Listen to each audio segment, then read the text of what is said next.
দীর্ঘ 17 বছর পর একটি উৎসবমুখর, অংশগ্রহণমূলক ও শান্তিপূর্ণ জাতীয় নির্বাচন সফলভাবে দৈনিক সত্যের সন্ধান, DSTV সম্পন্ন করার জন্য এই নির্বাচনের মাধ্যমে জনগণ, ভোটার, রাজনৈতিক দল, প্রার্থী, নির্বাচন সংশ্লিষ্ট প্রতিষ্ঠান ও আইনশৃঙ্খলা বাহিনী সম্মিলিতভাবে একটি প্রশংসনীয় নজির সৃষ্টি করেছে। ভবিষ্যতে বাংলাদেশের নির্বাচন কেমন হওয়া উচিত, এই নির্বাচন তার একটি উৎকৃষ্ট উদাহরণ হয়ে থাকবে। প্রিয় দেশবাসী, বিগত 18 মাস আমার উপর অর্পিত দায়িত্ব নিষ্ঠার সাথে পালন শেষে একটি নির্বাচিত সরকারের কাছে দায়িত্ব হস্তান্তরের প্রাক্কালে অন্তর্বর্তী সরকারের প্রধান উপদেষ্টা হিসেবে আজ আমি আপনাদের কাছ থেকে বিদায় নেবার জন্য উপস্থিত হয়েছি। আজ বিদায়ের দিনে 5ই আগস্টের কথা স্মরণ করে আপনাদের কিছু কথা বলব। কি মহা মুক্তির দিন ছিল সেদিনটি, সে কি আনন্দের দিন। বাংলাদেশিরা দেশে বিদেশে যে যেখানে ছিল আনন্দে চোখের পানি ফেলেছিল। দৈত্যের গ্রাস থেকে তরুণ ছাত্রছাত্রীরা দেশকে বের করে এনেছে, দেশ মুক্ত হয়েছে। কিন্তু দেশ সম্পূর্ণ অচল।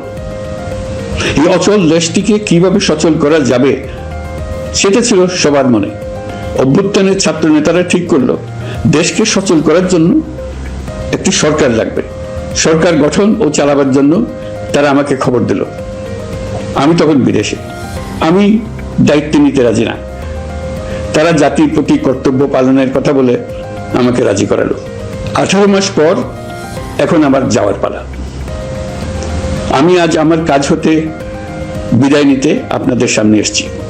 আমাদের প্রথম কাজ ছিল দেশকে সচল করা। এটি ছিল সবচেয়ে কঠিন কাজ। যারা দেশকে লুটে পুটে খেত তারাই দেশের এই যন্ত্র চালাতো।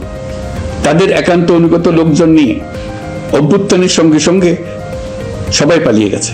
বড় কর্তা পালিয়েছে, মাঝারি কর্তা পালিয়েছে, অন্যরা ভোল পাল্টিয়েছে অথবা আত্মগোপনে চলে গেছে। কেউ নানা জনের সুপারিশ নিয়ে আসছে, তারা অভ্যুত্থানের গোপন সৈনিক ইত্যাদি। সরকারের ভেতর যারা পালিয়ে যাননি তাদের মধ্যে কাকে বিশ্বাস করবেন, কাকে বিশ্বাস করবেন না, এটি মহাসংকট হয়ে দাঁড়ালো। যতই মৃতদেহের অঙ্গ প্রত্যঙ্গবিহীন দেহের সন্ধান আসছিল ততই তারা চিহ্নিত হচ্ছিল। সেই থেকে 18 মাস চলে গেছে। অবশেষে 12ই ফেব্রুয়ারি আসলো। 1.5 যুগ পরে দেশে একটি জাতীয় নির্বাচন এবং ব্যাপক সাংবিধানিক পরিবর্তনের জন্য সর্বসম্মত জুলাই সনদের উপর গণভোট অনুষ্ঠান হলো। এই নির্বাচনে উৎসব মুখর পরিবেশ, দেশের সর্বত্র একটা ঈদের পরিবেশ ছিল যা আমাদের ইতিহাসে স্মরণীয় হয়ে থাকবে। এই প্রতিদ্বন্দ্বিতামূলক নির্বাচনে যারা জয়ী হয়েছেন তাদের আমি অভিনন্দন জানাচ্ছি। যারা পরাজিত হয়েছেন তাদেরকেও আমি অভিনন্দন জানাচ্ছি। হার জিতই হলো গণতন্ত্রের সৌন্দর্য। যারা জয়ী হয়েছেন তারা মোট ভোটের প্রায় অর্ধেক পেয়েছেন। যারা জয়ী হতে পারেননি তারাও মোট ভোটের অর্ধেক পেয়েছেন। যারা জয়ী হতে পারেননি তারা এই জেনে আশ্বস্ত হবেন যে প্রায় অর্ধেক ভোটার আপনাদের উপর আস্থা রেখেছে। আগামী দিন নতুন সরকার দায়িত্ব গ্রহণ করবে।